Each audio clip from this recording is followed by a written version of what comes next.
болжамды қайтадан жасап жатырмын. Күніне шатасыппын, қыздар, басқасының барлығы дұрыс. Бүгін 28 ақпанға болжам. Бүгінгі күнде шаш қидыруға онша емес, жол жүруге жақсы, қайта прогулка жасап келіңіздер. Бүгін және ақшаға қатысты тілек тілеуге өте жақсы күн. Земля ең белгісі ақша шығаратын күндеріңіз. Слабый карта болса сіздерге қайта ақша келеді. Май айында туылғандар июньнің 7-сіне дейін дәрігерге көрінген өте жақсы. Дәрігерден жолыңыз болады, БАД ішіңіздер. Доңыздар, сіздер бүгін сұлусыздар. Доңыз күнде туылғандар да сұлусыздар. Екінші жартыңызда либо клиент тартуға өте жақсы күн. Дерибай ин ашуланбаймыз.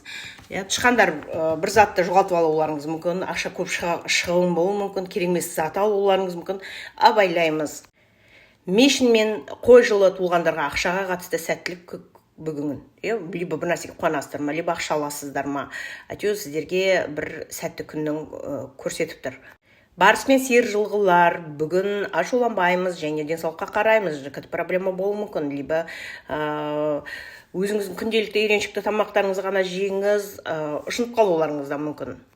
Юг секторге отырып, 10:40-тан 15:00 аралықта свеча жақ қойып, сол жерден тілек тілеңіздер, ақшаға қатысты тілек жазыңыздар, либо болашақтан қазіргі кезіңізге хат жазып, ол хатты бір жерге тастап жіберіңіздер, кейін оқып алуға.